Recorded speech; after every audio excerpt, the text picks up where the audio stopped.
بہت مشکل کام ہے، یہ محمد نے کیا ہے صلی اللہ علیہ وسلم۔ اب حضرت علی کا واقعہ جو آپ نے سنا ہے، کافر سے مقابلہ ہوا ہے، کافر کو زیر کر لیا ہے، اس کے سینے پر سوار ہیں، خنجر بھونکنے والے ہیں، وہ منہ پر تھوک دیتا ہے تو چھوڑ کر کھڑے ہوئے ہیں۔ حیران ہے وہ، I have added insult to injury, یہ کیا ہوا؟ فرمایا میری تم سے کوئی جنگ نہیں، ذاتی نہیں، میں اللہ کے لیے مار رہا تھا تمہیں، اب تم نے میرے منہ پر تھوکا ہے، میرے اندر انتقامی جذبہ بھی پیدا ہو گیا، اب میں تمہیں اگر قتل کروں گا تو خالصتاً للہ نہیں ہوگا قتل، جنگ کی حالت میں جہاں تو یہ ہے کہ یا مرو یا مارو، ایک لمحے کا ادھر سے ادھر ہو جانا، یا ادھر یا ادھر، لیکن یہ انٹراسپیکشن، اپنے اندر جھانکنا، اس وقت بھی، اس حال میں بھی اپنی نیت کو پیش نظر رکھیں۔ نمبر 3، انقلاب کے لیے تن من دھن، یہاں تک کہ جان دینے کے لیے آمادگی نہیں، انتہائی شوق، شہادت ہے مطلوب و مقصود مومن، نہ مال غنیمت نہ رشوت میں۔ وہ جو فرمایا گیا من المؤمنین رجال صدقوا ما عاهدوا الله علیہ فمنهم من قضى نحبه ومنهم من ينتظر وما بدلوا تبدیلا۔ ذرا دل میں جھانک کر دیکھنا چاہیے ہے وہاں یا نہیں، اگر نہیں ہے تو ابھی آپ آئے مقام پر پہنچے نہیں ہیں۔ آپ سمجھ رہے ہوں گے کہ میں بڑا انقلابی کارکن ہوں۔ نمبر 4، نظم کی پابندی کے لیے اپنی انا اس کو کچل دینا، کسی نے ڈوبے سموتاحت۔ اور 5ویں، انتہائی مضبوط نظریاتی عصبیت، یعنی جذباتی وابستگی، یہ میرا بھائی ہے، یہ انقلابی کارکن ہے، میرا حقیقی بھائی ادھر ہے، یہ ہے میرا بھائی، یہ عصبیت، نظریاتی عصبیت۔ یہ 5 جب تک، جس کو کہ آپ کو معلوم ہے کمیونسٹ میں کیا کہتے ہیں، کامریڈ، یہ کامریڈ کا رشتہ جو ہے یہ بھائی بہن کے رشتے سے صرف بہت اونچا، اگر نہ ہو تو انقلاب برپا نہیں ہوگا۔ These are the 5 prerequisites، ہدف، یہ لوازم پیدا کرنے ہوں گے کسی انقلابی جماعت کے اندر۔ اب اس میں ذرا اس خاکے میں تھوڑا سا رنگ بھر دوں دینی۔ نظریاتی ہم آہنگی کا مطلب توحید پر یقین کامل، اسلامی انقلاب کا نظریہ جو ہے، انقلابی نظریہ، وہ توحید ہے، لیکن توحید جسے آپ توحید سمجھتے ہیں وہ توحید نہیں۔ آپ کی توحید ایک عقیدہ ہے، اور حقیقی توحید ایک انقلابی نظریہ ہے۔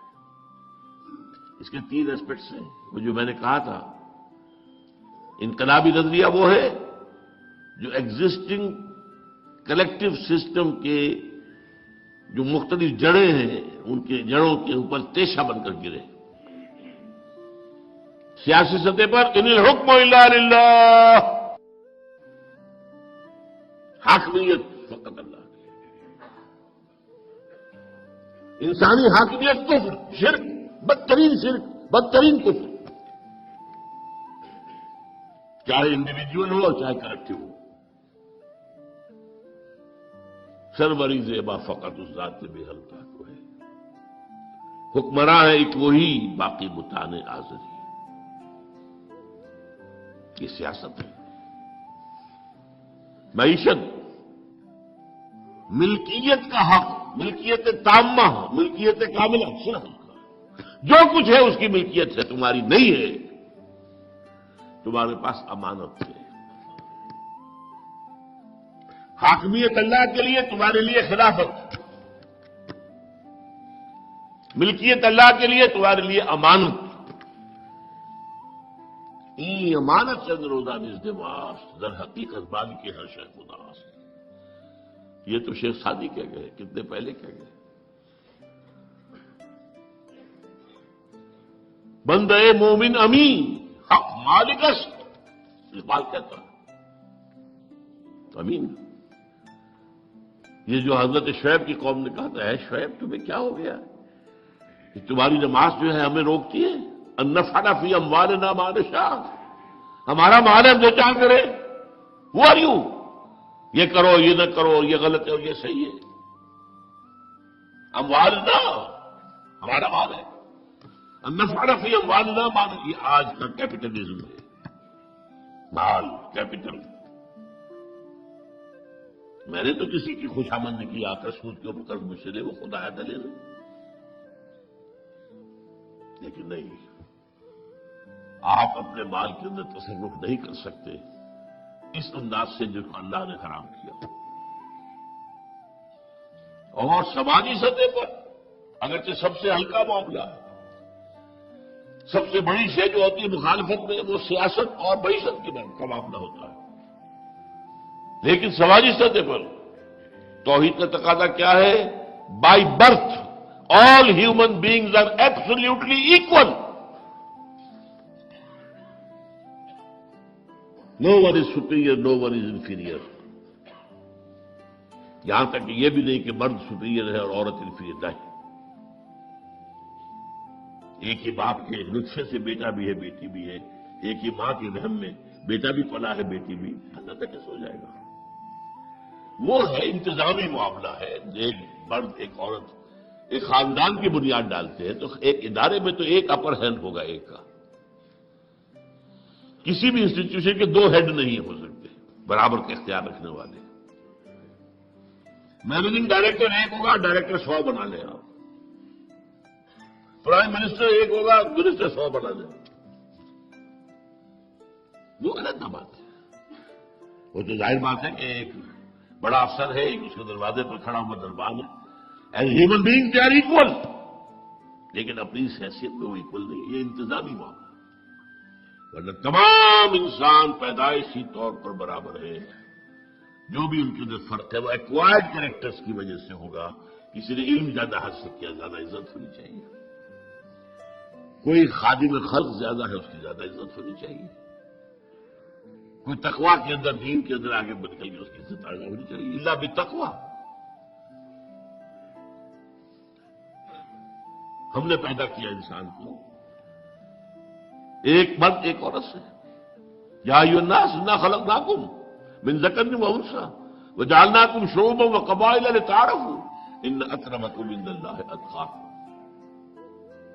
اس کا آپ اندازہ نہیں کر سکتے اس ایک بات کے اوپر کتنی بڑی جنگ لڑنی پڑی تھی امریکنوں کو. Civil war. وہ کالے غلاموں کو آزاد کرنے کو تیار نہیں تھے ساؤدرن اسٹیٹس. آج بھی کتنی بڑی لعنت ہے ہندوستان کے اندر کاسٹ سسٹم. یہ پیدائشی شودر ہے، میں پیدائشی براہمن ہوں، وہی سی he can't sit with me. حکومت نے ایڑی چوٹی کا دور لگا دیا ہے، لیکن ذرا وہ سیٹیں فکس کرتے ہیں دلیت کے لیے اور وہ جا کے ان کی بستیاں جلا دیتے ہیں. جتنے فسادات ہندو مسلم فسادات وہاں ہوتے ہیں اس سے کہیں زیادہ ہائی کاسٹ ہندو لو کاسٹ ہندو کا ہوتا ہے.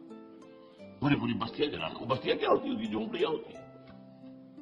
وہ شودر جو ہے وہ دلیت جو ہے وہ.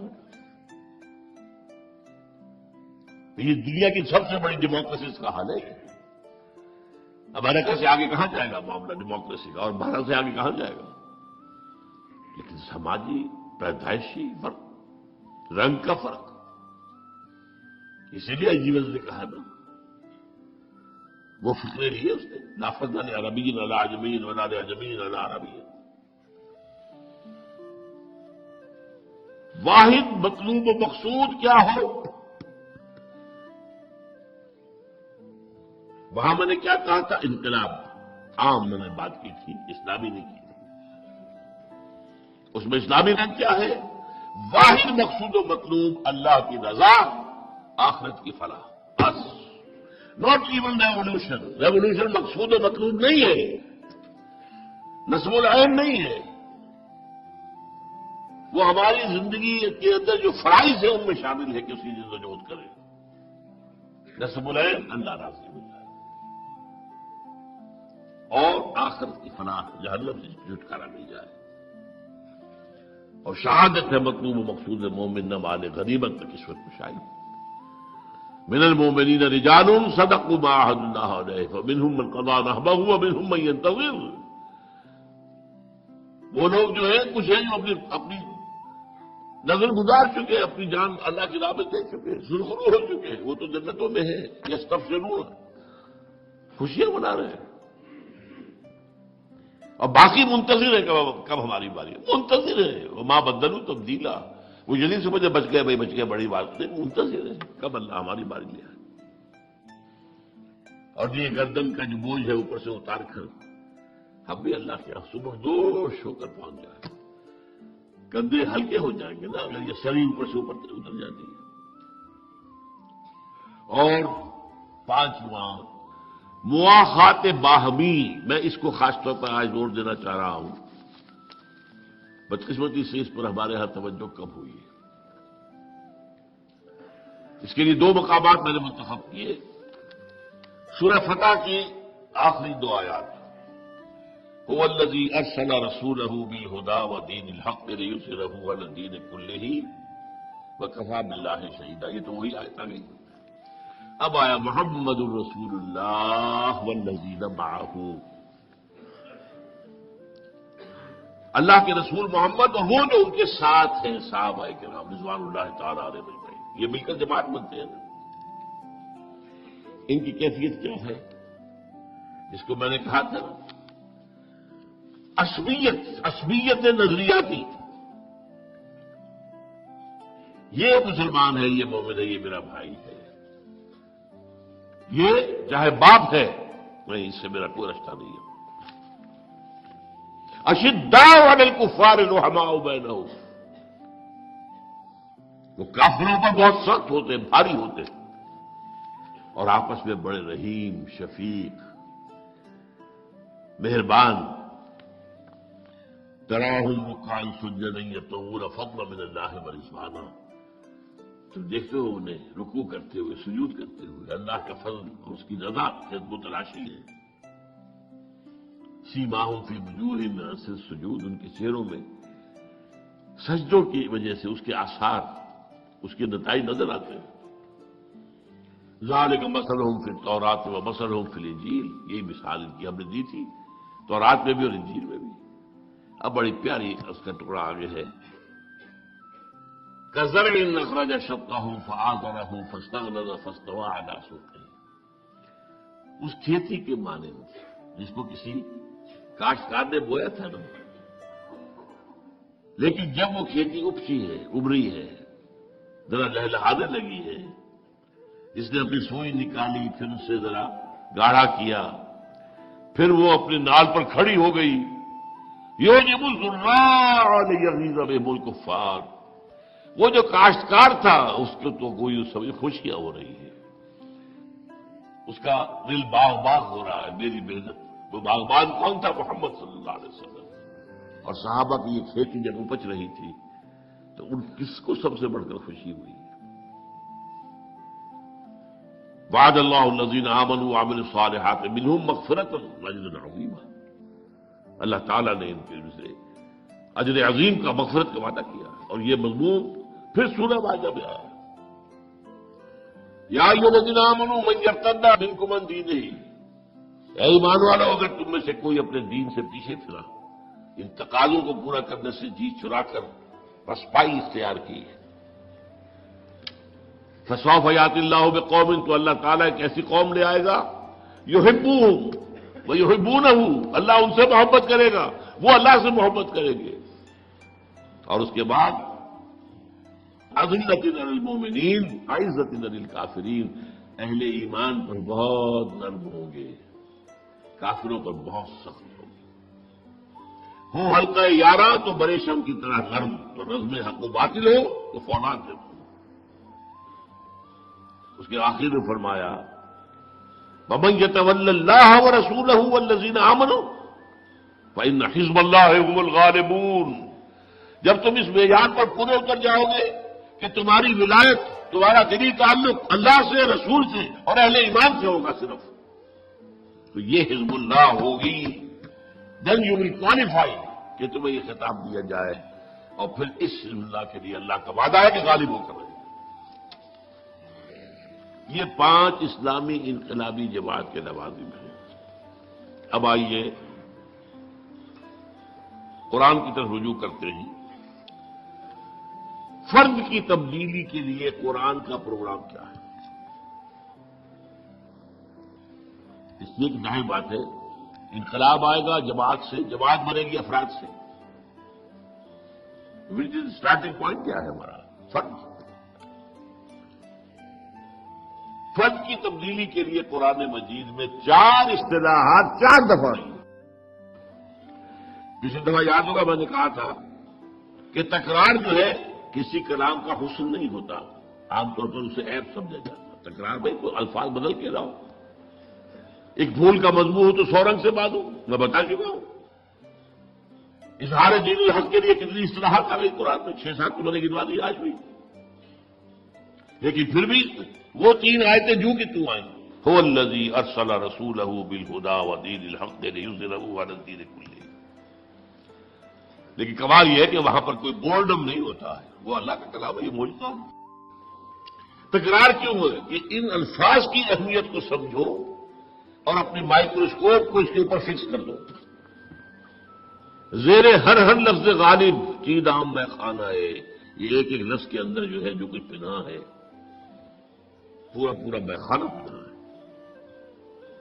گنجینہ معنی کا طلسم اس کو سمجھیو، جو لفظ کے غالب میرے اشعار میں آوے وہ تعلی ہے. غالب کے قرآن کی شان یہ ہے جو لفظ آ رہا ہے گنجینہ معنی کا طلسم. اب حیران آپ ہوئیے، حضور کا مقصد ہے بے 3 دفعہ، اس کے لیے افراد کی تیاری 4 دفعہ. 4 اصطلاحات قرآن میں 4 دفعہ آ رہی ہیں. آج ہم نے اس کے لیے آیتیں پڑھی ہیں. سب سے پہلے سورہ جمعہ، یسبح للہ ما فی السماوات وما فی الارض الملک القدوس العزیز الحکیم. ایک بات نوٹ کر لیجیے، اکثر سورت آیتوں کے آخر میں اللہ کے 2 اسماء آتے ہیں، زیادہ نہیں. وہو الغفور الرحیم، وہو الخبیر العلیم، یہی ہے نا. وہو العزیز الحکیم، وہو السمیع البصیر. دو. صرف قرآن مجید میں ایک صورت یہ ہے جہاں 4 اسماء آئے ہیں ایک آیت کے اندر، اور سورہ حشر ہے اس میں 8 آئے ہیں.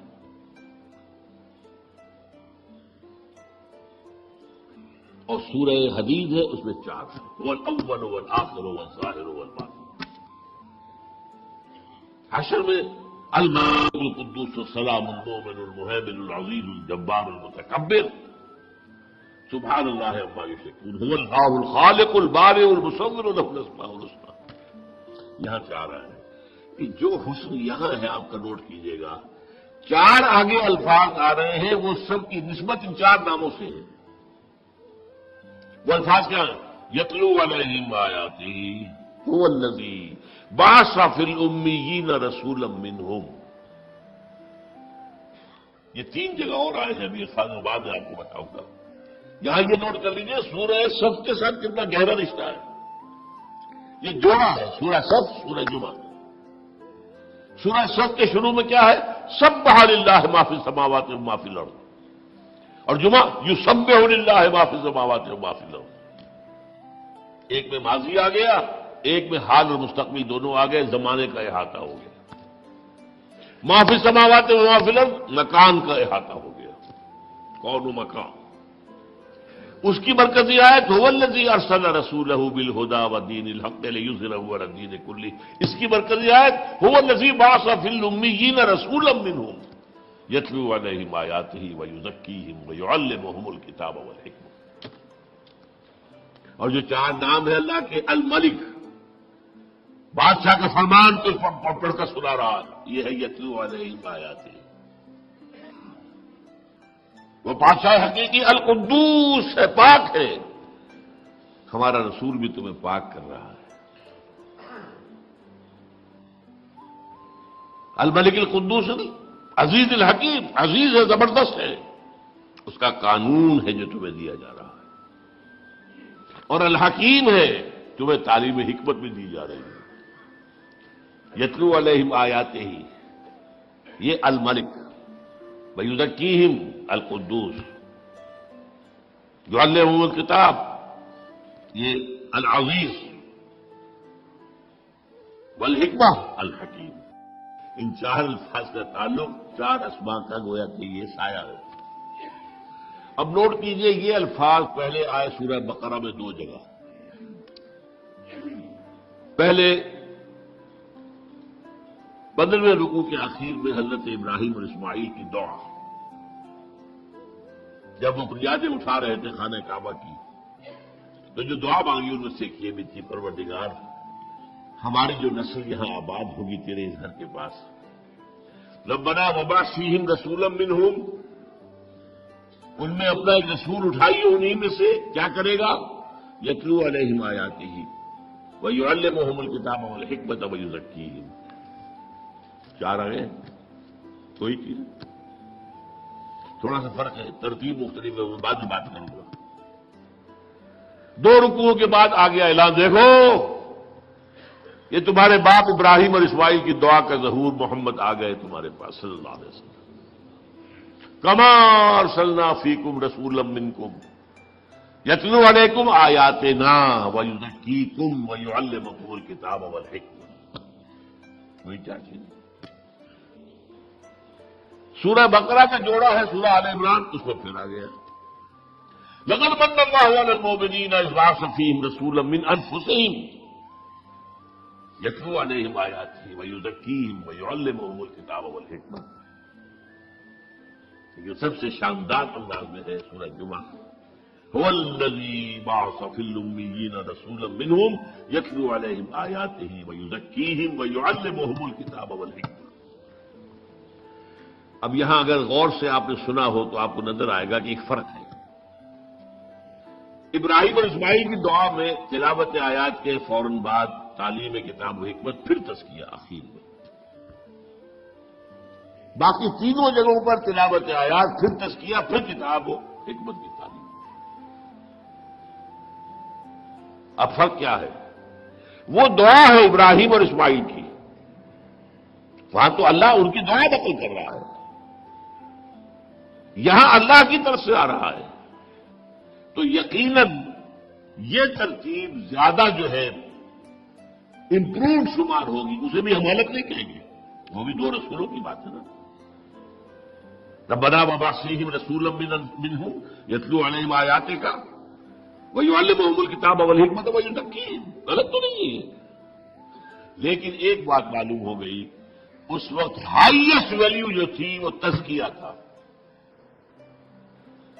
اب ہائیسٹ ویلیو حکمت ہے، کیونکہ 3 جگہ اللہ کی طرف سے آ رہا ہے، 18واں رکوع سورہ بقرہ کا، پھر آل عمران، پھر سورہ جمعہ، وہاں بھی آ رہا هو الذی بعث فی الامیین رسولا منہم یتلو علیہم آیاتہ ویزکیہم ویعلمہم الکتاب والحکمہ۔ اب ان پر آئیے،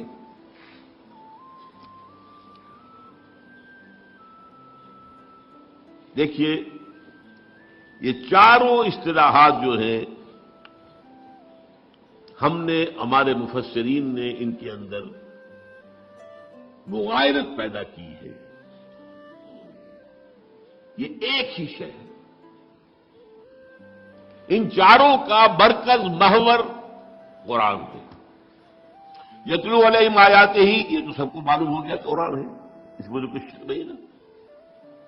یعلمہم الکتاب، کتاب قرآن ہے، اس میں کوئی شک نہیں۔ تزکیہ، یہ بھی قرآن سے علیحدہ شے نہیں ہے، اور حکمت، یہ بھی قرآن سے باہر کی شے نہیں ہے۔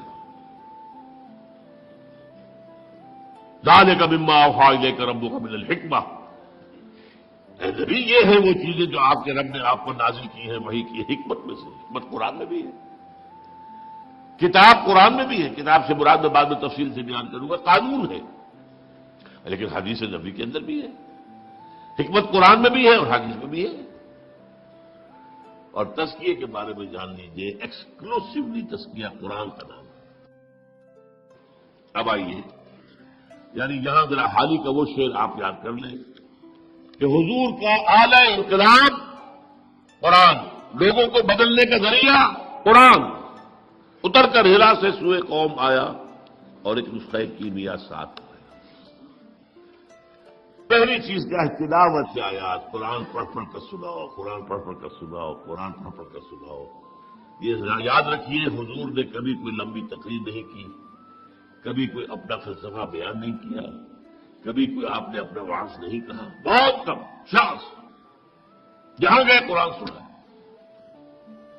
کوئی باہر سے آیا ہے قرآن سنا ہے، کہیں خود گئے قرآن سنا ہے۔ دس از دی اسٹارٹنگ پوائنٹ۔ اور یہ کیوں ہے ایسا؟ دیکھیے، یہ قرآن مردان کار کی تلاش اور فراہمی کا ذریعہ ہے، یہ روح انسانی کے لیے مقناطیس ہے۔ سرسری طور پر بھی قرآن سنایا جائے، کوئی چیز اگر کسی شخص کی فطرت مست نہیں ہو گئی ہے، پرورٹڈ نہیں ہو گئی ہے، کسی بھی صحت اور سلامتی پر برقرار کو کھینچے گی، اس کشش محسوس کرے گی۔ وجہ کیا ہے؟ دونوں کا سورس ایک ہے، یہ گرائی ہے۔ روح ہماری کہاں سے آئی؟ اللہ سے۔ کلام کہاں سے آیا؟ قرآن، اللہ سے۔ از کجا بھی آئے گی آواز دوست، یہ میرے دوست کی آواز کہاں سے آ رہی ہے؟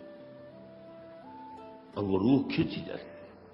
ہاں، مردہ جو ہو چکے، جن کی روح مر چکی، جن کے جسم مقبرے بن چکے ہیں، چلتے پھرتے مقبرے ہیں، اندر روح دفن ہو چکی ہے، ان پر اثر نہیں ہوگا۔ ابو جہل پہ نہیں ہوگا، ابو لہب پر نہیں ہوگا۔ جس کی روح، مجھے یہ ڈر ہے دلے زندہ تو نہ مر جائے، یہ زندگانی عبارت ہے تیرے جینے سے۔ اگر یہ روح اندر زندہ ہے، یہ کھینچے گی، یعنی اب اس کے لیے لفظ استعمال، سلیم الفطرت لوگوں کو کھینچنے کا ذریعہ قرآن ہے۔ اس کے لیے میری تقریروں میں ہمیشہ سے ہے، آج پھر مکمل بات ہو جائے۔ 5ویں جماعت میں پہلا سائنس کا تجربہ ہمیں کیا کرایا گیا کہ وہ یہ ہے، مکسچر ہے، اس میں لوہ چون بھی ہے، لوہے کا برادہ جو ہوتا ہے، جو لیت وغیرہ کے اوپر جب ہو رہا ہوتا ہے تو وہاں پر جو گر رہے ہوتے ہیں ذرات اور ٹکڑے، اور اس میں لکڑی کا برادہ ملا دیا گیا، علیحدہ کرو۔ اور کیسے کریں؟ ایک ایک ذرہ ہٹائے اس کا، پھر بتایا دیکھو ایسے کرو، میگنیٹ لے لو، مقناطیس، اس کو چلاؤ، اس میں لوہے کے ذرے اس میں چمٹ جائیں گے، برادہ نہیں جائے گا۔ اس معنی میں قرآن کو ایک میگنیٹ کی حیثیت سے معاشرے میں پھرانا، گھمانا، بڑے سے بڑے پیمانے پر اس کا کم سے کم جو ابتدائی مفہوم ہے اس کو عام کر دینا۔ ایک ہے اس پر ریسرچ ہے، اس کے اندر گہرائیاں ہیں، اس کے لیے قوت آزادی ہے، اس کے لیے بلندیوں میں جانا ہے، وہ نہیں، ہم تو یہی ہے۔ یہ قرآن اپنی سطح کے اوپر جو شے رکھتا ہے، اس کا جو ایسنس ہے وہ اس کی سطح پر ہے، سطح پر ہے۔ جس کی مثال میں دیا کرتا ہوں کہ جیسے اگر سمندر میں کوئی ٹینکر، جو آج ٹینکر وہ ٹوٹ جائے تو جو اس میں سے تیل نکلے گا وہ کہاں جائے گا؟ سطح پر رہے گا، اندر نیچے تو نہیں جائے گا، وہ سرفیس پر رہے گا۔ تو قرآن کی وہ جو ہے روح کو کھینچ لینے والی شے جو ہے وہ اس کی سطح پر ہے۔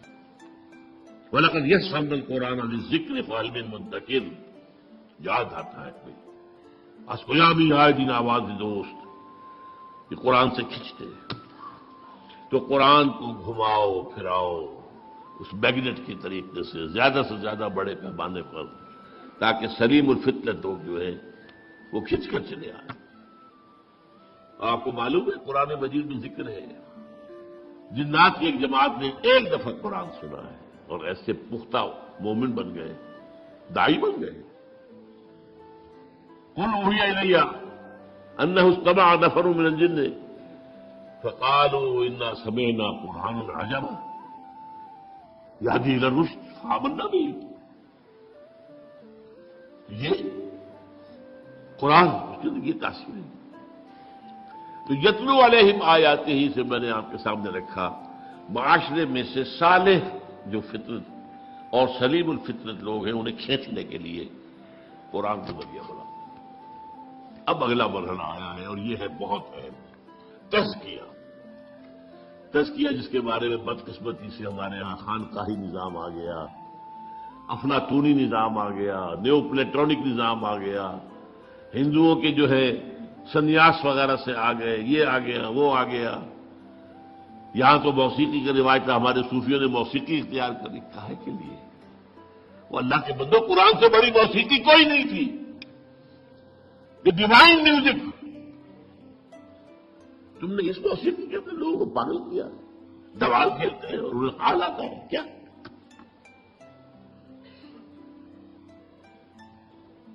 تزکیہ کیا ہے تو جان دیجیے.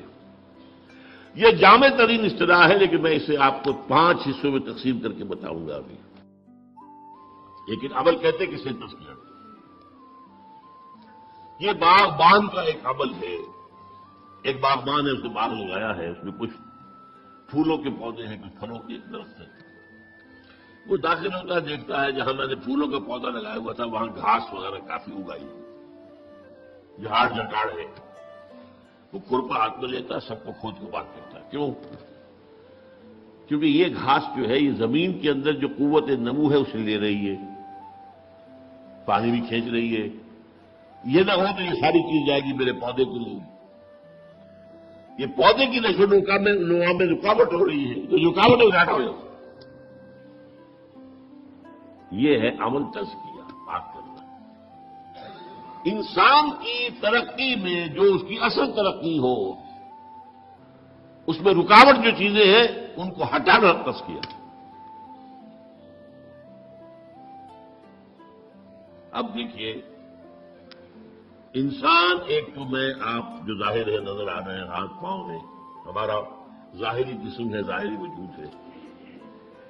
ایک مانوی وجود ہے ہمارے اندر. اس مانوی وجود کے لیے کبھی لفظ خودی بھی استعمال ہو جاتا ہے لیکن میں آج آپ کو 4 حصوں میں بتاؤں.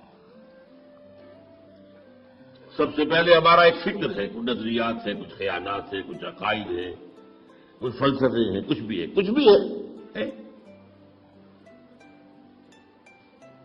تطہیر فکر، اس فکر کو پاک کرنا.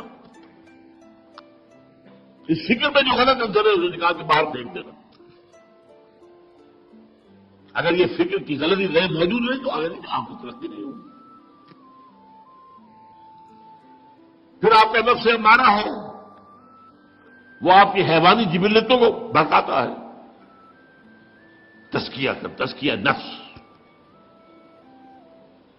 پھر قلب ہے، اس پر غبار آ جاتا ہے، یہ آئینے کے مانند ہے. حضور نے فرمایا ہے ان هذه القلوب لتصدع كما يصدع الحديد اذا تصابه الماء، کہ دلوں کے آئینے پر بھی زنگ سا آ جاتا ہے، جیسے کہ لوہے پر زنگ آ جاتا ہے اگر اس پر پانی پڑتا رہے. پوچھا گیا فما جلاؤها یا رسول اللہ؟ فرمایا کثرت ذکر الموت و تلاوت القرآن. اس کو میں کہہ رہا ہوں تصفیہ قلب. یہ الفاظ یاد کیجیے، اللہ آپ کو توفیق دے آپ یہی خیالات آگے پھیلائیں. پھر اصطلاحات کے حوالے سے بات کریں گے تو سمجھ لوگ آئے گا. پھر روح ہے، روح میں ایک نور ہے، روح نورانی ہے. یہ جو بگ بینگ سے پہلے پیدا کی گئی ارواح. میری وہ کتاب میرا خیال ہے کہ اب کچھ دنوں کے بعد آپ لوگ پڑھنے لگیں گے انشاءاللہ. ایجاد و ابداع عالم سے لے کر عالمی نظام خلافت تک وہ جو روح اور فرشتہ نورانی، وہ جو روح کے اندر نور ہے، تجلیہ روح، جلا دینا اس روشنی کو، بھڑکانا. یہ 4 کام ہیں جن کے لیے ایک لفظ قرآن نے تزکیہ استعمال کیا. تزکیہ از موسٹ پروفاؤنڈ، اس میں کوئی شک نہیں.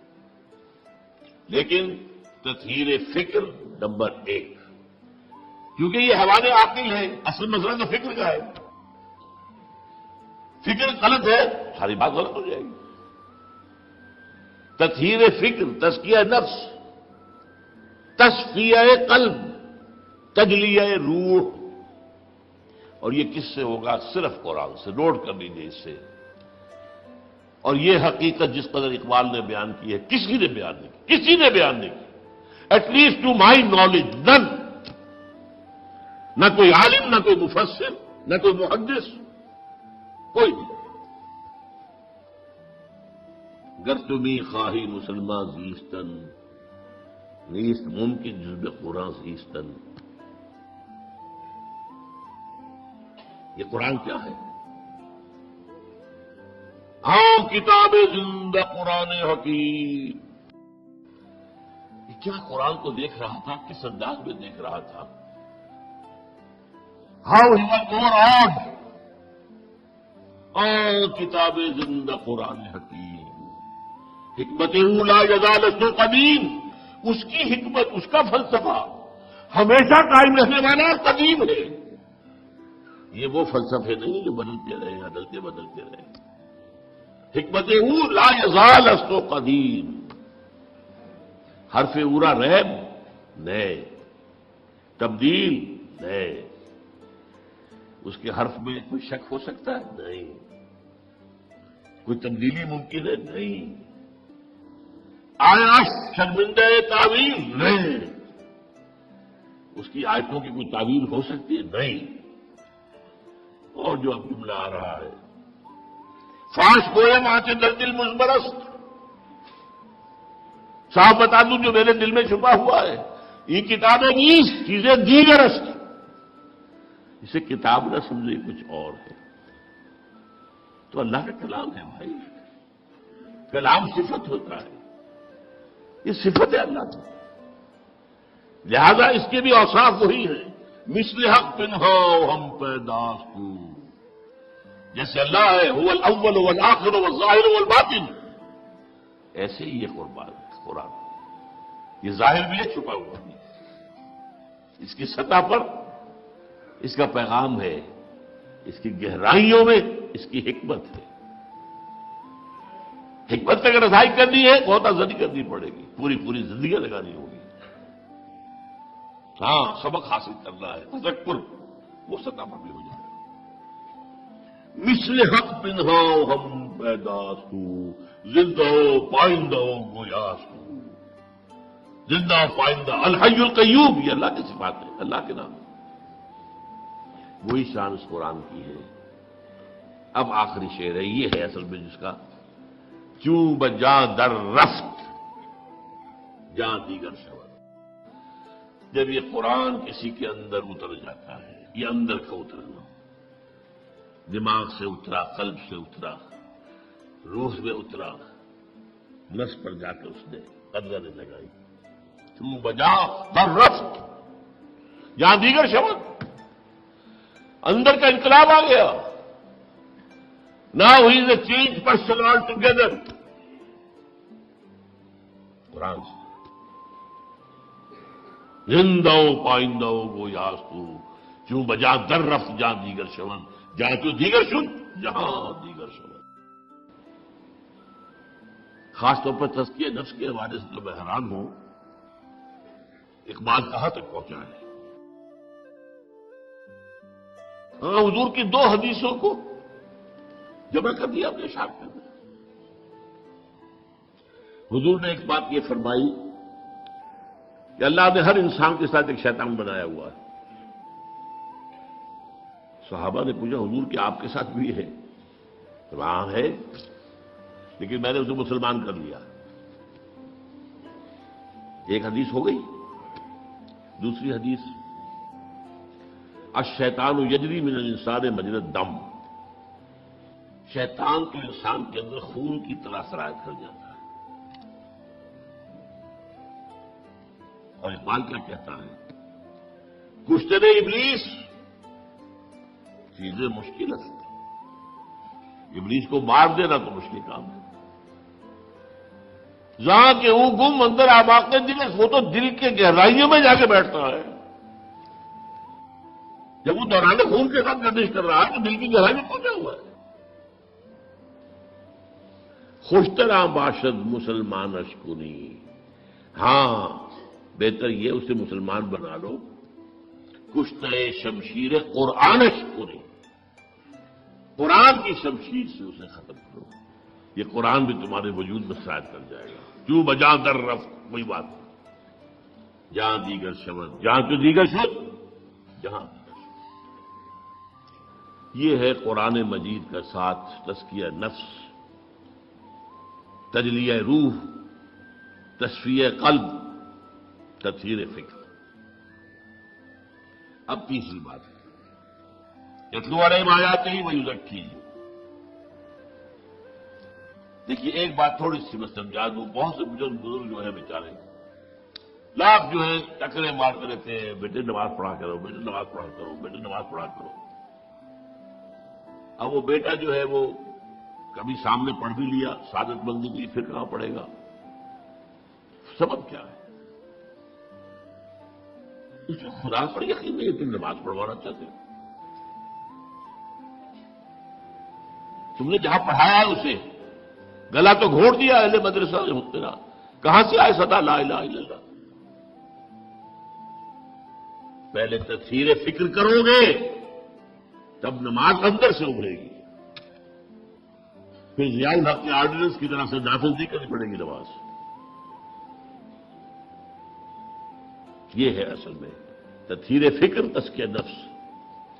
اس کا ایک نتیجہ نکلتا ہے، عجیب بات ہے، اندر سے شریعت کی طلب ابھرنے لگتی ہے، اندر سے خود بخود. قرآن مجید میں آپ دیکھتے ہیں یہ سلونہ کا، یہ سلونہ کا، یہ سلونہ کا، یہ سلونہ کا. کیوں؟ یہ سلونہ کا ماذا ينفقون، یہ سلونہ کا عن المحیض، یہ سلونہ کا عن الخمر والمیسر، یہ سلونہ کا عن شہر الحرام قتال فیہ، یہ سلونہ کا، یہ سلونہ کا، یہ سلونہ. کیوں؟ جب اندر پاک ہو گیا ہے اب اس کی طلب جو ہے صادق ہے، اب اس کے اندر صحیح بات کی طلب خود پیدا ہو رہی ہے. اب نماز کا حکم دو گے وہ پڑھے گا، نماز تو اس کے اندر سے آ گئی ہے، اگ گئی ہے، خود اگائی ہے. صرف شیپ دینی ہے آپ کو اس کو، تو اس کے وجود میں سے صرف اوپر سے ابھر آئی ہے. اسی لیے تیسرا مرحلہ کیا ہے؟ یعلمہم الکتاب. اب کتاب کو یہاں پورا قرآن نہ سمجھیے. کتاب قرآن کا وہ حصہ ہے جو احکام سے بحث کرتا ہے. چنانچہ قرآن مجید میں آپ نے دیکھا ہوگا جہاں بھی حکم آنا ہوتا ہے، کتب علیکم، کتب علیکم الصیام، کتب علیکم القصاص، کتب علیکم اذا حضر احدکم الموت ان ترک خیرا الوصیہ، کتب علیکم القتال، ان الصلاۃ کانت علی المؤمنین کتابا موقوتا. یہ کتاب ولا تعزموا عقدۃ النکاح حتی یبلغ الکتاب اجلہ. اگر کسی کو طلاق دی ہے یا کوئی بیوہ ہو گئی ہے عورت تو عدت کے دوران کوئی رشتہ وشتے کی بات نہ کرو. نکاح جو ہے بعد میں ہوگا جبکہ عدت پوری ہو جائے. کتاب سے مراد یا قانون. تو یہ ہے اصل میں لفظ جو کتاب یہاں آیا ہے. یہ میں نے کہا تھا یہ چاروں چیزیں قرآن ہیں. آیات قرآنیہ وہ تطہیر فکر کا ذریعہ بنتی ہے، تزکیہ نفس کا ذریعہ بنتی ہے جب وہ اندر گھستا ہے. اور اب جو طلب پیدا ہوئی ہمیں بتایا جائے، ہمیں بتایا جائے، ہمیں بتایا جائے. ظاہر بات ہے جب ان کی طلب کے اوپر بتایا جائے گا تو اب ان کے اوپر کچھ جبر کرنے کی تو ضرورت پیش نہیں آئے گی، وہ اندر سے ابھرے گا. شریعت خود بخود گویا کہ اب کھیتی تیار ہے، بیج ڈالو.